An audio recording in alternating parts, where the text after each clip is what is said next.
Vocal, but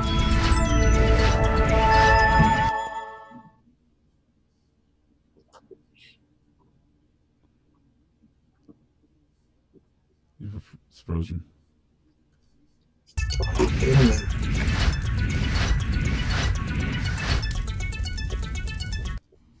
Ooh, yeah. What's up, people? And we are on. Ladies and gentlemen, thank you for watching the Lounge magazine.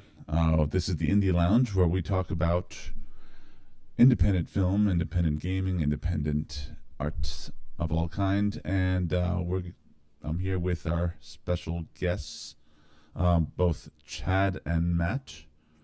And let me switch over to these gentlemen. They're coming live from Long Island.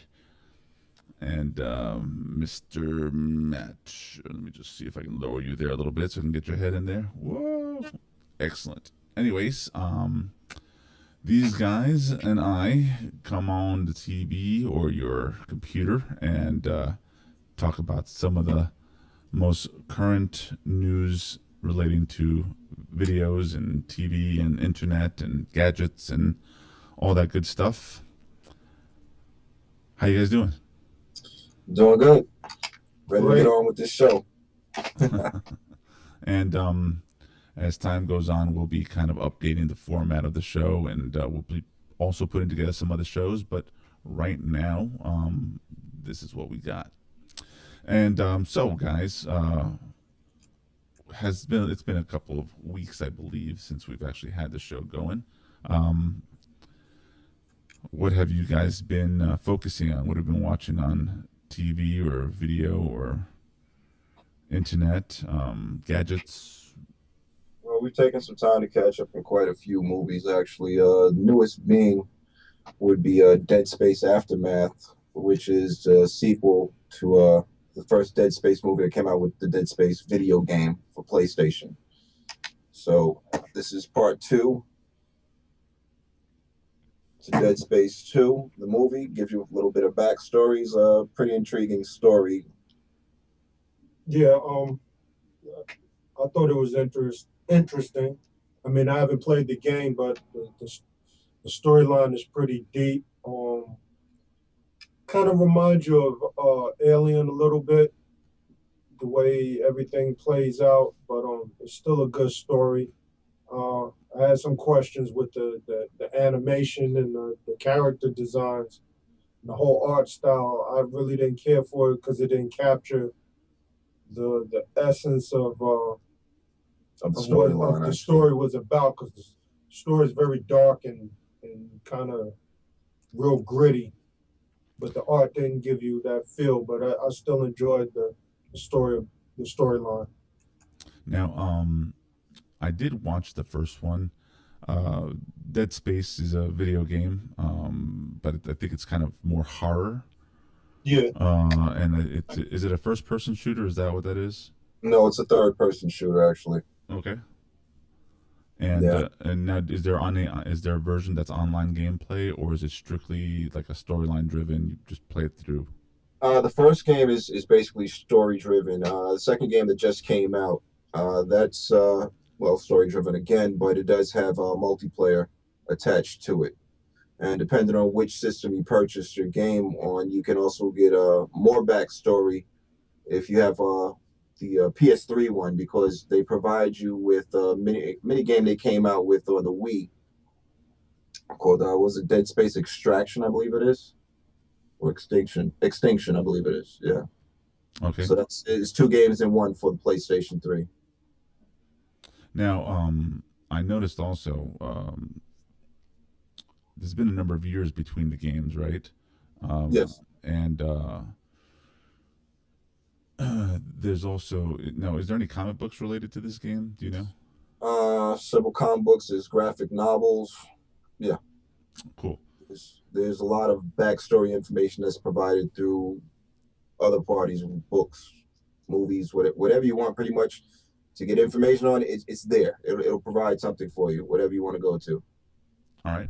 Now, I did see the first one. I guess the first one was like a prequel to the game where it explains this artifact that's considered like a religious artifact, and then all hell breaks loose and so on. And then I guess that leads into the game. Is that correct?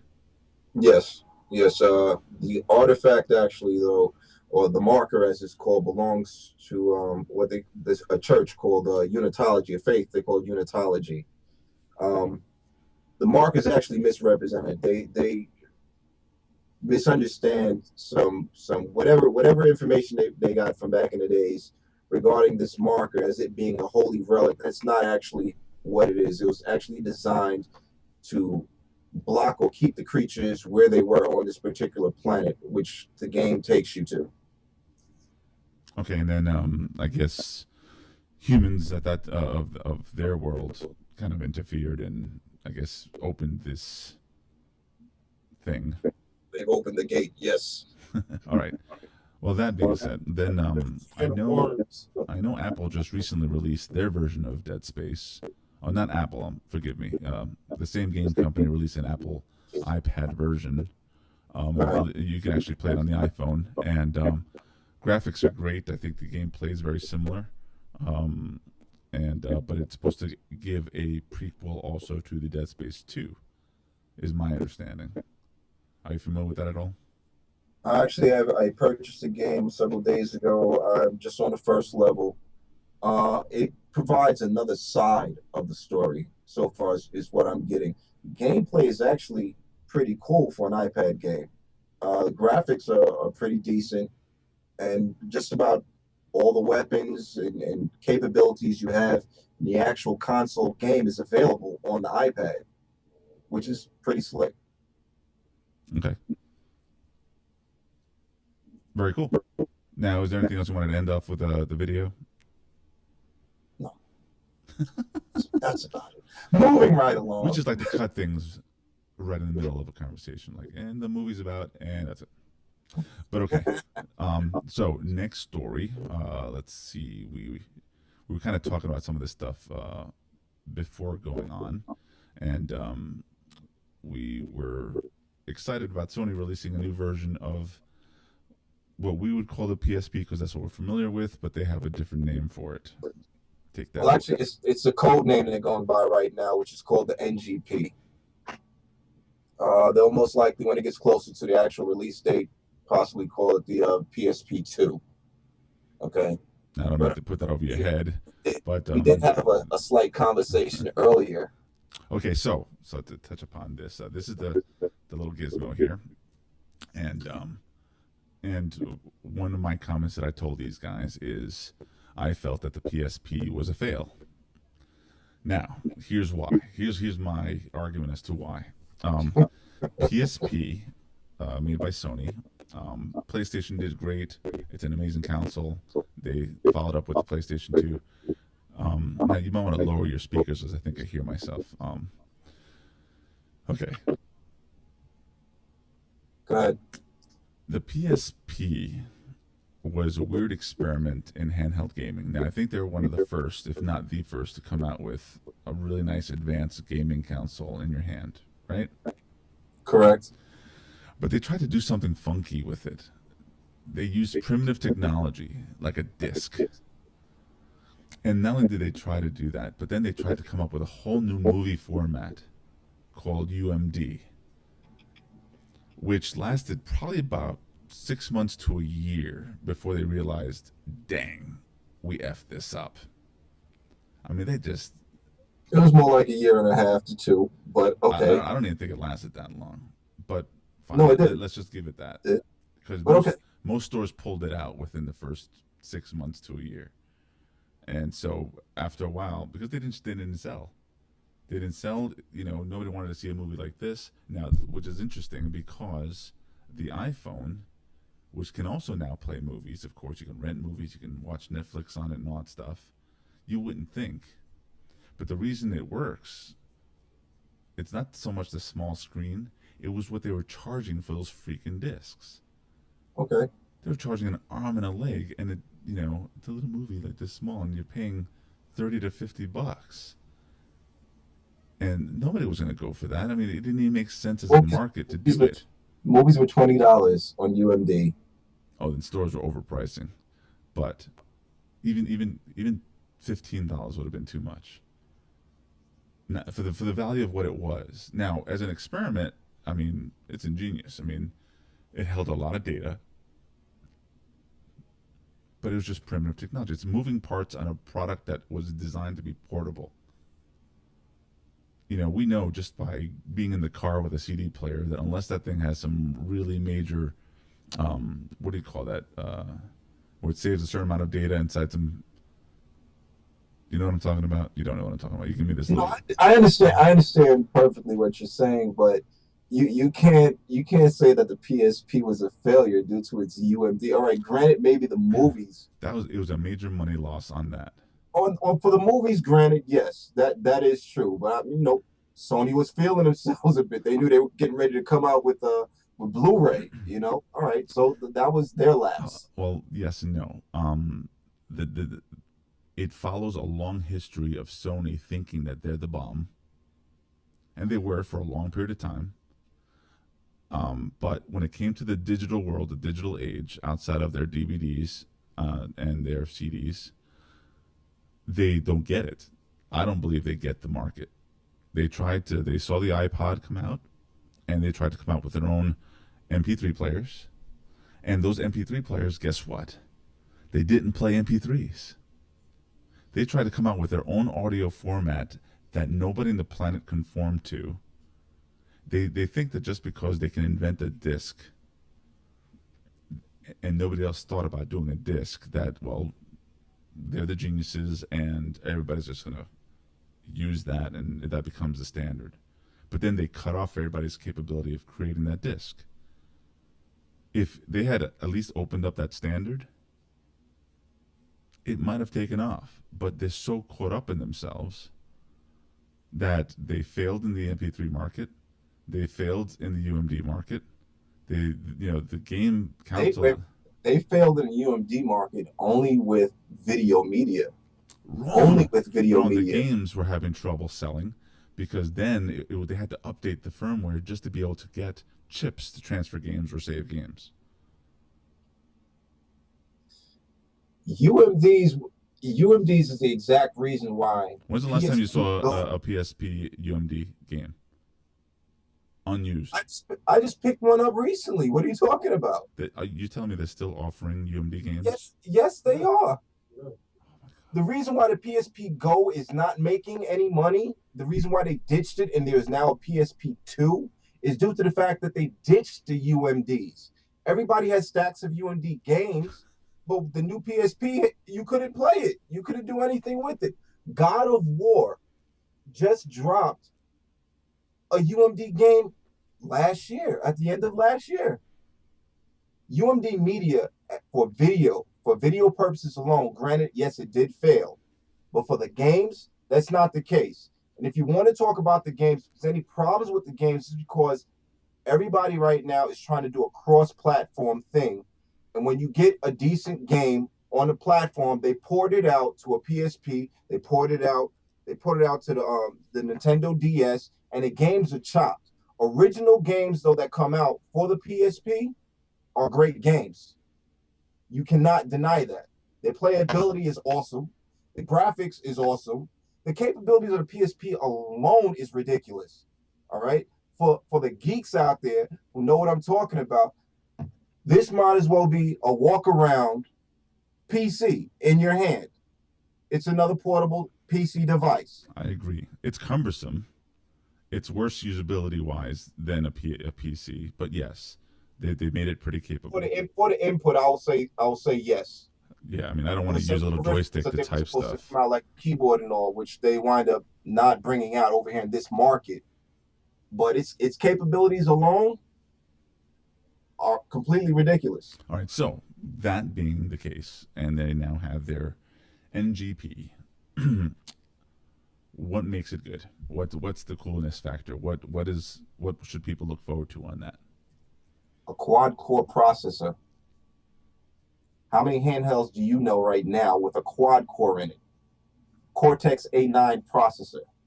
All right, the graphics rival that of the actual PS3. That's something to look forward to alone. And battery life is?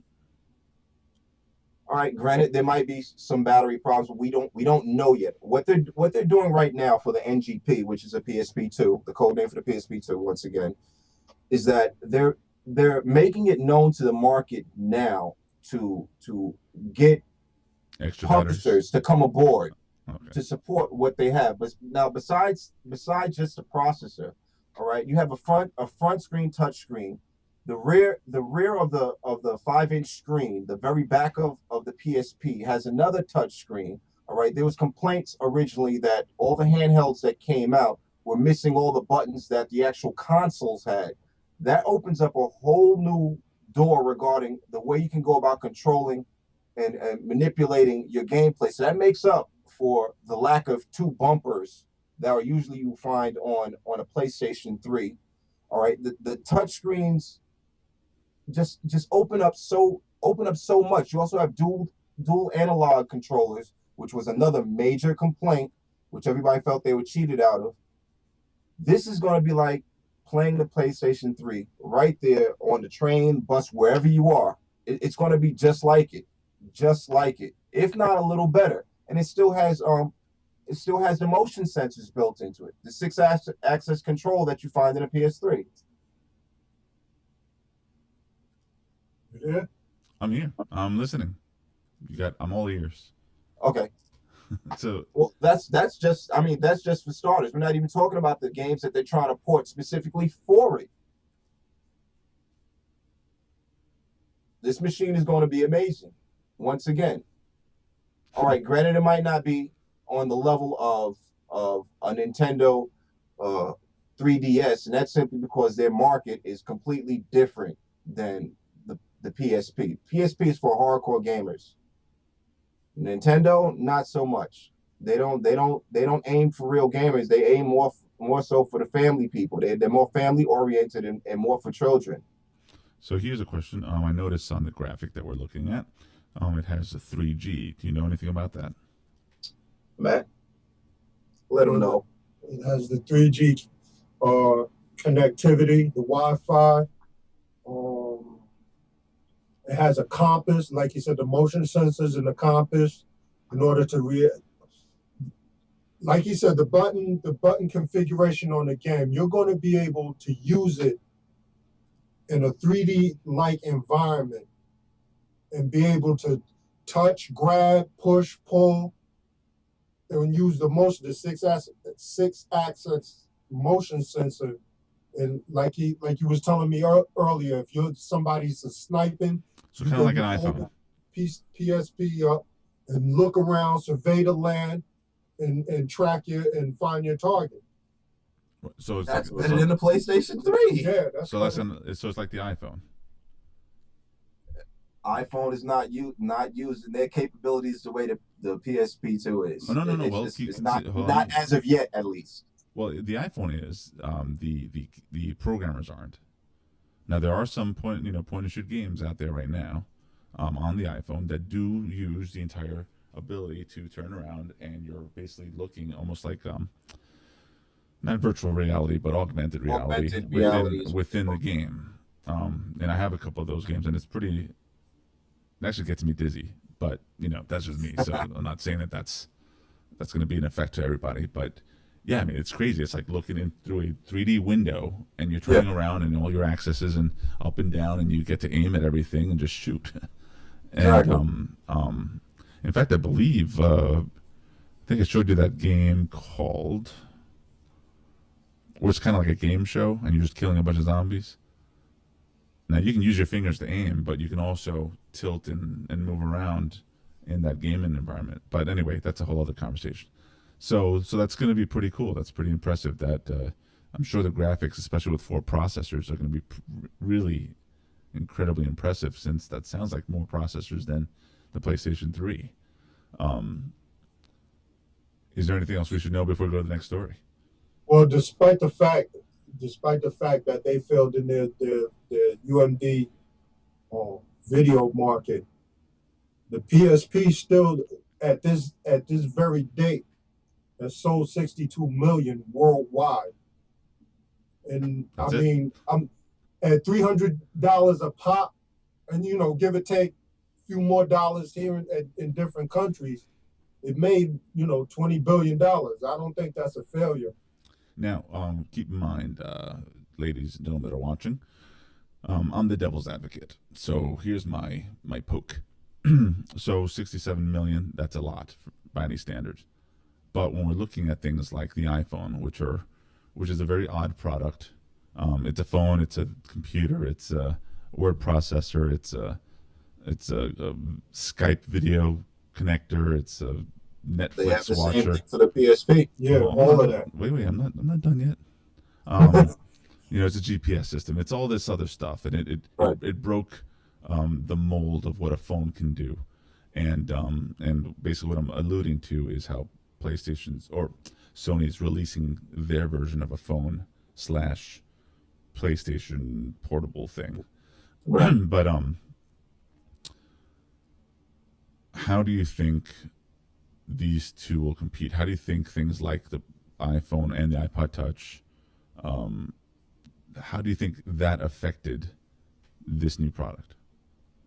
I don't think it's going to affect it at all. I don't No, even hold think on. they're No, competing. what I'm It's a saying. separate market. What I'm saying is, yeah, but not to the gamers. No, to gamers, it's definitely a separate market. Hold on. In terms of the portable world, the iPod Touch is now a gaming device. It sold more games than the Nintendo in terms of sales. Okay, but they have a lot of quirky games. No, I mean, agree. I don't mean to say quirky. Well, games so that does Nintendo. Nintendo has a lot of quirky games. But what I'm saying is, PlayStation was hit numbers wise, and Nintendo was hit numbers wise, and they admitted to it when the Touch became this gaming platform. And the question was, how do you think that influenced Sony to release this product and the changes they made so that they can be much more competitive and knock out things like the iPhone? Okay, well, I mean, you have to give credit to any I'll say Apple product, because they're the ones that made us all familiar with the touch scene. All right, granted they opened the door for everybody else, but now that Sony and well, I can't even say that Apple opened it up. That wouldn't necessarily be Yeah, true. because they didn't make the games. Nintendo- So Apple just created a product and said, hey, if you can make something out of this, go ahead. And then gaming platforms came and said, let's do it. And Yeah. then, and also the biggest thing, not that not that the iPhone is so much of a gaming platform, but the reason it did become somewhat of a gaming platform, and they created the Game Center, and you can play online, you can compete versus people online all over the world through the phone. The biggest thing that Apple did was have the ability to allow you to purchase the game straight from the phone. You don't have to go beg mom and dad. I mean, you do have to probably get their credit card anyway, but you're not trying to drag them to the store. You can just say, hey, this looks like a cool game, $2, $3. And meanwhile, for the PSP, you're paying like $30 or so for a game. And I mean, granted, that changed a lot of the. Go ahead. I'm sorry. Granted, the price point is right when it comes down to the Apple system and what they offer and the price of their games. Now, we all know that it's gone up with the iPad. But at the same time, when you're talking about a PSP, well, I'll specifically say PSP. I mean, Nintendo has their games that you can download now, but that's something that's almost completely new within the past 2 years with their DS system. But when it came down to the PSP, if you paid big bucks for a game, it was worth it. The graphics were there. I mean, you actually had tangible controls that you can use to play the game. You felt like you were playing a console game just about. So it's a little different compared to we'll say an iPad or an iPhone. All right. Yeah, there's gamers out there that are using it presently, but the fact that the tactile response is not the same as actually playing a game is a big difference, major difference. And then you got to go into your loyalty factor too. Nintendo people that sold on Nintendo is always going to buy Nintendo. Xbox always going to buy Xbox, PlayStation, and so forth. I'm reading it. The link that I tried to send you. where they had the person wrote their article or whatever. They had people respond to it, and you had Nintendo say their people who were for Nintendo say their piece, and PlayStation say their piece, and you know, and these companies know that once they have their core people that buy their products and completely sold on their products, unless they do something really screwed up, you know, they're gonna have their consumers, they're gonna have their customers, and they're gonna make their money. So Even when they ran into issues with the ported games from the major consoles down to like the PSP, the Nintendo DS, PSP still reigned king just for its capabilities. I mean, besides just being a video player, you had audio capabilities. You had the web browser on there.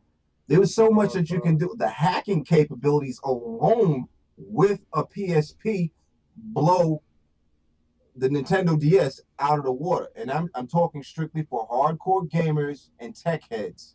Compared to Nintendo system, it blew it out the water. The only reason why Nintendo got so many sales was due to the fact of the market that it was aiming for, and it concentrated its games exactly for that. It wasn't until about 2 years ago when Nintendo actually started allowing third-party publishers to make games for it, to even include blood in their video games to start enticing some of the hardcore gamers to come in. That's even on the Wii.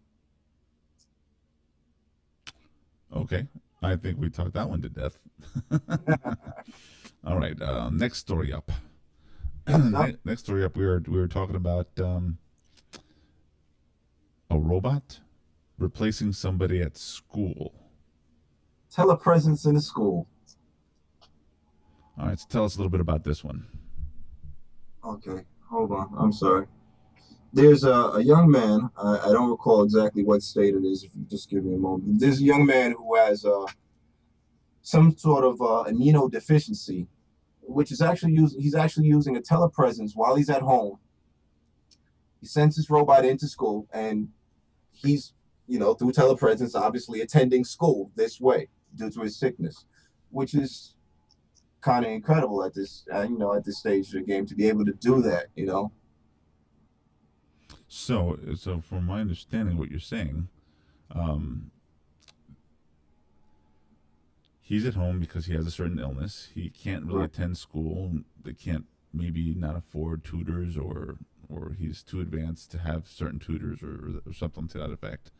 And we probably should have read this story a little bit better, but he sent out this robot, and if you can look it up in the meantime, we can probably find out who made this robot.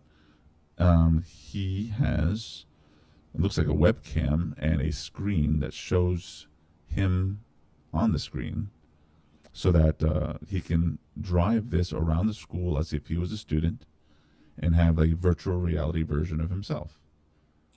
Correct. He's using a VGO telepresence robot. The young man's from Knox City, Texas. And as you said, yes, he's using the robot to go from class to class, to actually attend class from home with this robot. So he's not missing out on his education due to his illness. But he goes from class to class with this. He sits in, so to speak, or the robot sits in for him, and he attends class this way. That's pretty cool. The only question I have on this is, how does he ask permission to go to the bathroom? At some point he's gonna have to be like, well, I just walk out. But then the teacher will say, okay, you answer this question, and the little screen shows that he's not there. It's the little screen in the front. What about if the robot runs out of power? That's one to consider. I'm sure that's arranged where when it sits in the class, it's probably plugged in or something. But that's incredible. It's amazing to think that it's gotten to that point where we can kind of virtually attend things. One of the things that I just started doing, just to put some of these shows together, some of this market, the video market and the tech market, and all this equipment that allows us to have your Skype calls and servers and all this stuff. Well, they've been inviting me to virtual conventions, and you attend seminars virtually. But the visuals, when you go to, and it's a web browser, I go into the browser and you enter this door, and it's literally looks like a convention center right on the screen.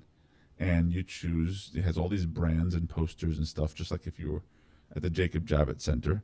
And you basically choose and go to the next booth and the next booth. And each booth is illustrated and it has a screen in the center, like a TV screen. And you watch a video presentation of what would be a seminar of some sort.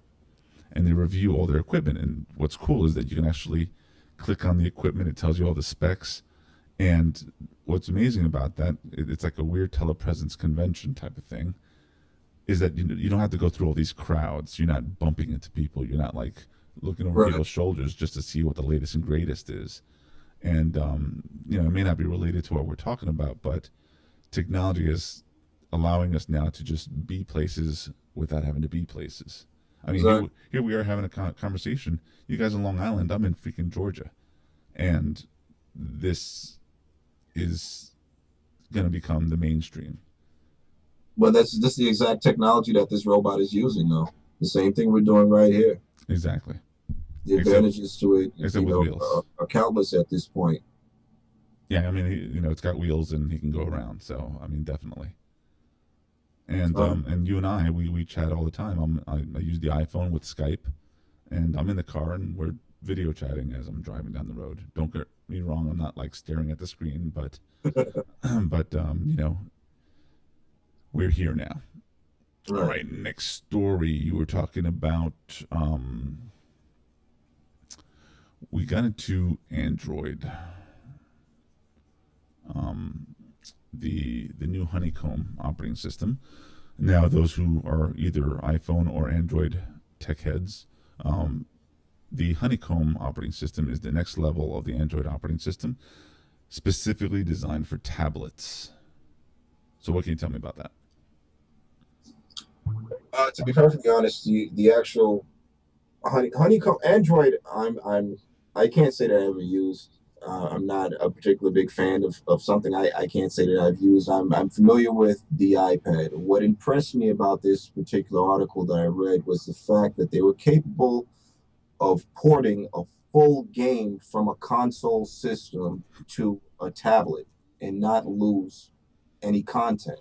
That was quite impressive to me for this new tablet that Android is dropping called the Zoom. That's what found my interest the most. Now, you're familiar that the iPhone can do that. We've been told that it can do. We have yet to see it. No, it's available, except the only way it's available is not approved by Apple. The only way referring to on live? No, emulators, video game emulators of everything from ColecoVision to Nintendo, probably even Sega, all available on the iPhone, maybe even the iPad, but you have to jailbreak the phone. Okay, that's something I'm not interested in doing. But yeah, we're just letting you know that in terms of technology, it's something that's been able to be done for some time. But what you're saying, and what makes it more impressive, is that it's permitted. Correct. Keeping in mind, Android is open source, and they don't. Even though they do have a marketplace, as they call it, just like Apple has the App Store, the difference is Apple doesn't permit you to go outside of the App Store to download. Android does, and what you're saying is that gives you the ability to access these type of gameplay capabilities because Google's not controlling it. Right. And we're not talking about games from back in the days. We're talking about a port from recent games from the Xbox 360 and PlayStation 3. Right. And now that's impressive to me. Honeycomb is the operating system. One of the key features about Honeycomb is that the tablet has to have a dual-core minimum processor. So that's why if you have an Android phone or an Android tablet, such as the Galaxy, you cannot upgrade to Honeycomb. None of your devices have dual processors, so it will not work. Sorry, it's not my idea. I didn't do it. But it's also to support the technology, to support the next generation of graphics and and voice over IP and all the other new things that'll be coming out within the next year or two. And Apple's iPhone 5, whether you know it or not, will have a dual core as well. But that's not to respond to the tablet, because so far Honeycomb is strictly tablet based, not phone based. The iPhone obviously is not a tablet. Okay, I've got a question for you. Yes. I mean, considering you've had the time and opportunity to use the iPad, obviously, slightly on a gaming level, with the graphics that you've seen on tablets and the controls, where do you see the tablet market going in the future? Do you think they'll be more business based, or try and convert people more to the gaming side? Well, here's what's happening relating to tablets with Apple specifically. Apple just makes the product, and they say, okay, well, this is its capabilities. It's what it's allowed and capable of doing. We'll give you a good processor, a good graphics processor, good battery life. They probably will never do anything that's going to compromise on battery life. Where on the tablets, because Google doesn't control any of that, um, Motorola and Samsung, they're all going to experiment. They're all going to come up with different models. Some will have crappy battery life. Some will be more focused on. So it's going to be like the PC market. So if you think about the PC market, you can have a gaming machine or just a basic netbook. Right. That's what's going to happen with the Android platform. It's going to have a whole range of possibilities. And Okay, that's all right. but Speaking, focusing on the iPad, yeah, exactly. well, it's completely. This is one thing that Apple has. I think is the genius part of Apple is that their app store permits you, the market, the designers, the programmers, to control what the iPad becomes. So, for example, for medical usage, you'll see in one of the latest iPad commercials, there's a whole heart monitor thing. Right. Well, what's incredible is that the what they don't tell you on the commercial, of course, is that you have to buy like $100,000 piece of equipment for all that to work. But a hospital will easily invest in that so that the doctors can all just turn on their iPads, download the application for free or for $50 or whatever, and be able to quickly access any of their patients to that equipment,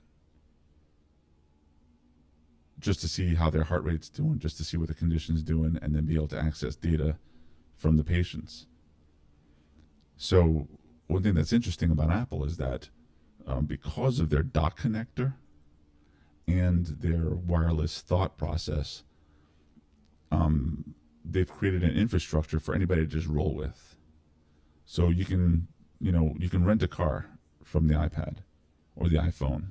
In Atlanta, we have these cars that are parked all over the place, and you can just walk up to one, pull out your iPhone, say, "Hey, look, I'm in front of this car. I want to rent it. Here's my credit card."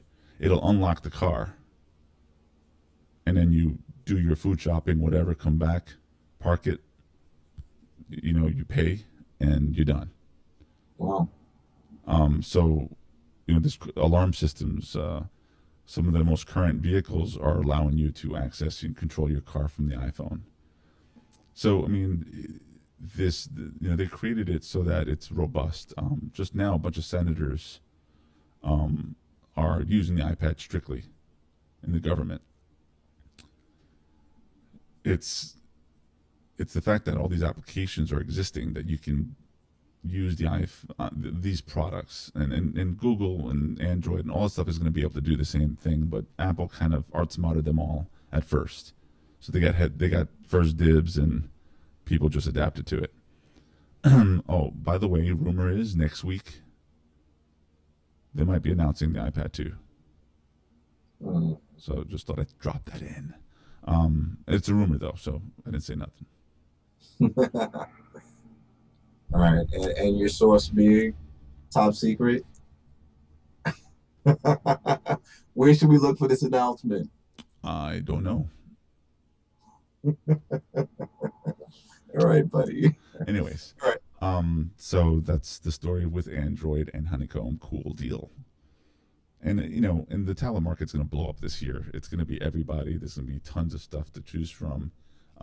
We're not by any means saying that the iPad is the bomb, although it's very good, and we enjoy it. tablets alone are very good. I mean, the capabilities for them are beyond incomprehensible. But let me ask you, why do you think they haven't implemented iPads or tablets in schools as of yet? I mean, this is the perfect opportunity to get all your textbooks stored right there, one media device. Well, there are a handful of schools at least that have implemented it in high There's schools, been a and handful of schools that have banned it. oh yes, but I mean, it's just like Harry Potter. Some areas are going to be like, oh, that's against religion or who knows what, and some schools are like, oh, that's fine. It's like the Huckleberry Finn thing, where the N word, shame, they don't want to use it anymore and whatever. Different areas around the world or United States just see things differently, and the iPad's no different. They think of it as a gadget. They want you to pay attention in school. They don't want you to be doing Facebook while you're supposed to be learning. That's probably one of the reasons why some of the schools don't want it. But it's going to be inevitable where it might be mandated, federally or who knows what. It's gonna happen at some point. You're saving paper. The backpacks. My daughter's in high school and her backpack's like a ton of bricks. Yeah. But soon you'll be able to just buy all the books. So another thing is until all the book manufacturers agree on allowing all the books to be published on the iPad, then it might happen. Right now, there's a bunch of book publishers who are not permitting these textbooks to come out yet. So they're fighting it too. They think they'll make less money. They don't want to share the 30% with Apple. It's a whole political thing as well. But speaking of publishing, yes, Rupert Murdoch has finally released with Apple an application called The Daily. The Daily is basically a daily newspaper that downloads to your iPad. And it is available only on the iPad right now. There's no iPhone version, although there's ways around it, but we won't get into that. The graphics are pretty impressive. Let me see if I can show that to you. I've been having it on in the background here, and I'm not going to do the whole demonstration. Oh, what is this? There we go. Let's see if the graphics show up a little bit better. Looks very dimensional, weird. Okay, so what's happening here, this is the actual pages. And what I find interesting is that, it's interesting, the colors are awkward there. Let me see if I can wake it up a little bit. I think I made it worse. All right, well, the graphics look pretty bad, but that's because of my camera, not because the graphics are actually bad. So when it starts, you see the pages. You can kind of quickly glance over them. On the bottom, you will have these buttons, and the buttons will allow you to play a video, which kind of introduces some of the stories. And I'll raise the volume a little bit.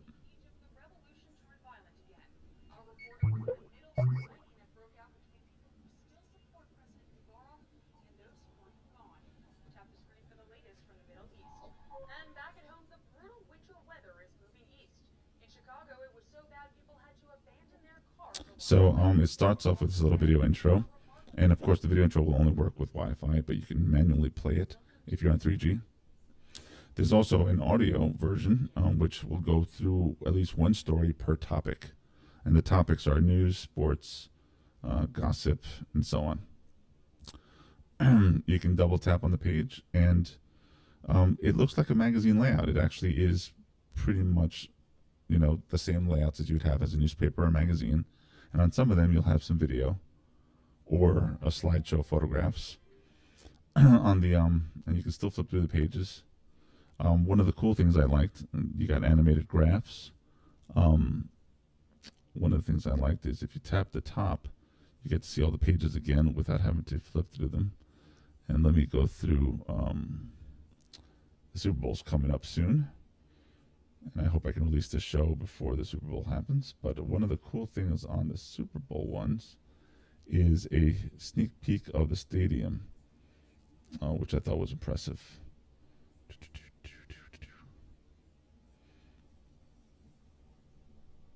And I killed it. Well, what it does it gives you a 360 view of the football stadium that the Super Bowl is going to be at, and just it's really well done. My only issue with the daily is that it's holding on ever so dearly to what a traditional newspaper or magazine looks like. You know, Yeah. the layout, even though they're implementing multimedia, it's still pages. You know, you still flip through them. And I don't know. I mean, it works, and yet it's still holding on.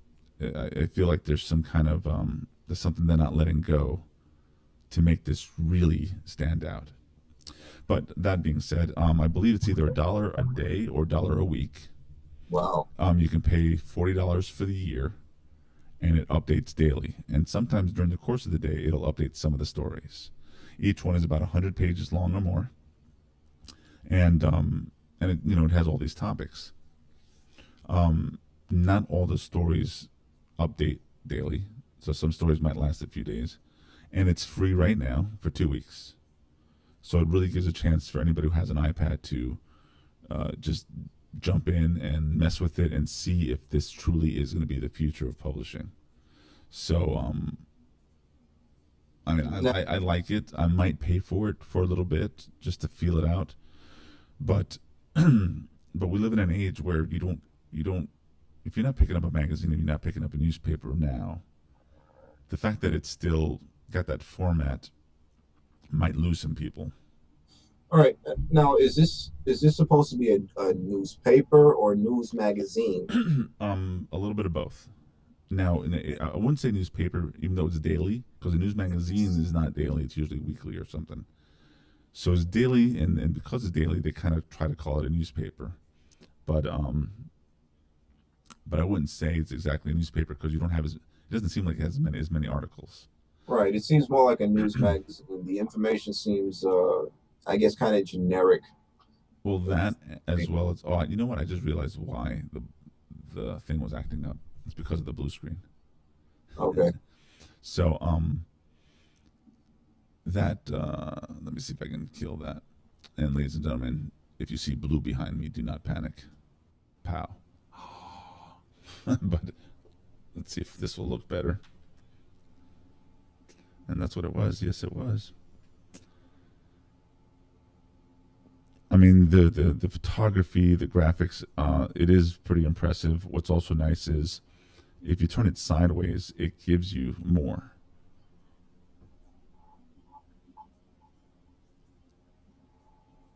So it kind of interacts with the capabilities of the iPad fairly well. What's also really interesting, I like the way you can comment on stories. So if you click the top, you can actually record your voice as a comment, and Wow. it gets shared with everyone. Okay. That's different. And yeah, that's stuff. And then you can post it to your Twitter and your Facebook as well. So that's really cool. Another cool thing is that it does use your. It should be able to use your GPS. And there's a page, like if you ever picked up a USA Today, there's a page for your weather, and it'll give you today's weather and the week's weather based on your location. So it's like a very personalized newspaper to you. Now, I understand this was supposed to be the big thing when the iPad originally came out, but I just Well, wish it that wasn't meant to be a big thing. What it was the internet is taking over publishing. In other words, newspaper sales have gone down, so they're trying to make their websites. They're trying to figure out a formula to make money off their websites. Craigslist killed your what do you call it? Those want ads. right. So they weren't getting paid for want ads. So that's a huge chunk of money right there lost. Advertisers no longer advertising in newspapers because they're not getting the same viewership. So there was a desperate move to figure out a way to survive as a newspaper or a magazine. And so this was the method. And just recently, Apple announced that all magazine publications can use this new subscription tool because now you can subscribe to this straight from inside the app. You were not able to do that before. So you can pay like a monthly or weekly or whatever the magazine is doing. Right. And they have to implement it by March. So that's interesting. Now, some magazines do not want to do it because 30% goes to Apple.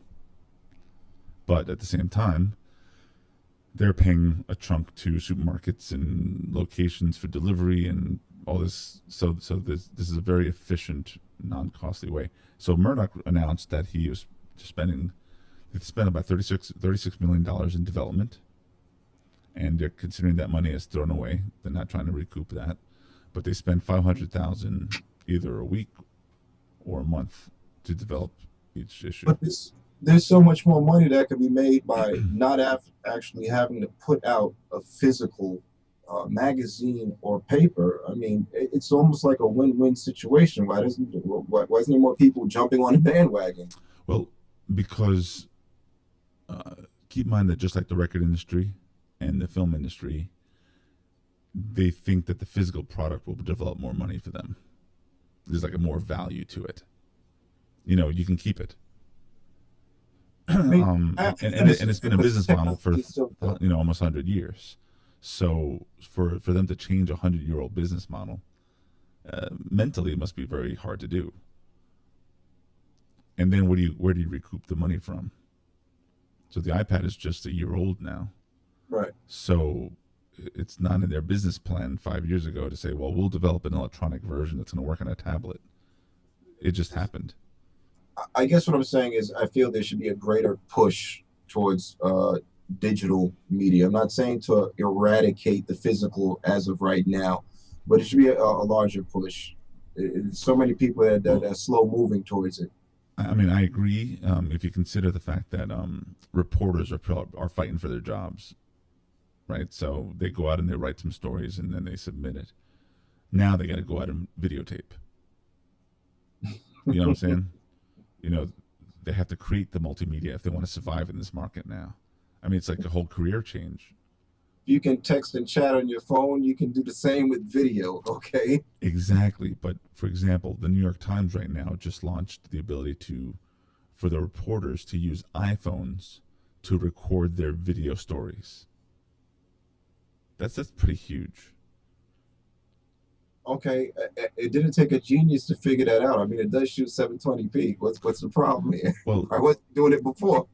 Yeah, it's 720p, but you got to keep in mind that photographers are spending their $3,000 lenses to get the best picture so the newspaper can pick it up. And now you're telling them to go from that to a cell phone with a sensor this small, Okay, compared to a sensor this big on a professional photo camera, and no lenses, and no professional microphone. So, they're fighting that in their minds. Like, why would you do such a thing? And yet, it's happening. I mean, with a little studying and knowing what you're dealing with, you'd find out though that the iPhone is capable of doing these things perfectly fine. For example, when you said the bringing in the mic, I mean, there's adapters you can get. There's plenty of things that you do. I understand not everybody has an iPhone. Well, it's not even that. It's not even about because the companies will pay for that. They don't care about that. We got to keep in mind also is they're spending a ton of money trying to survive. Rebuilding websites, rebuilding business structure. I mean, it costs them the daily. $36 million in development, because they got to host all this stuff. They got to host all the videos. They got to implement designers and to come up with the multimedia. They got to have ad designers. All the ads are all interactive. It's crazy. All this multimedia interactivity, cross, flipping this and that, just so that you will want to buy it and pay for it. Otherwise, you can just go to a webpage and see stuff for free. So there's not many people out there that just go. I mean, most of this stuff is already in-house. I mean, the people have the knowledge already. It's just about implementing it. I mean, it's not like you can go to a design school. It's not that, it's money. Thing. It's a money thing. you have to have the infrastructure first. It costs money to have that kind of infrastructure. Okay. I mean, even look at us right now. This is bare bones. This show is bare bones, people.